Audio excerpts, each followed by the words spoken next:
Le budget militaire des États-Unis pour 2018 devrait avoisiner les 700 milliards de dollars.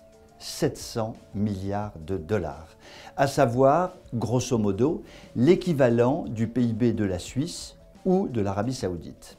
Un autre chiffre, c'est le budget militaire français, de l'ordre de 50 milliards de dollars. Donc nous voyons évidemment que la France, sur le plan militaire par rapport aux États-Unis, est un véritable nain. Le budget militaire de la Russie sera en 2018 de l'ordre de 70 milliards de dollars, 10 fois moins que les États-Unis.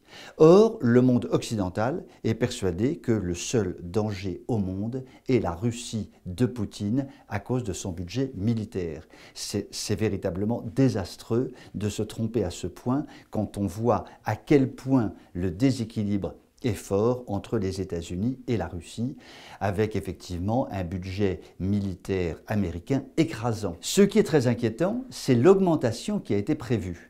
Le budget l'année précédente était de l'ordre de 630 milliards de dollars, donc nous passons brutalement à 700 milliards de dollars, c'est-à-dire 10% de plus que l'année précédente.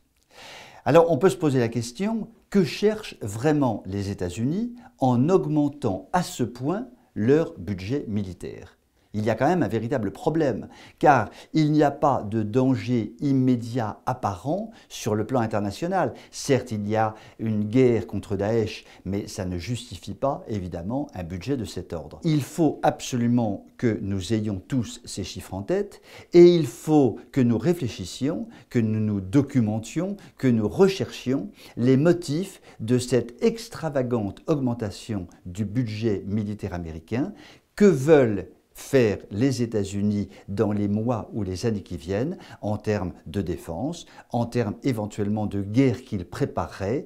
Nous n'en savons aujourd'hui absolument rien, mais nous sommes en droit d'être très inquiets par de telles augmentations du budget militaire de ce qui reste une puissance qui est numéro 1 mondiale et qui est déjà écrasante par son poids.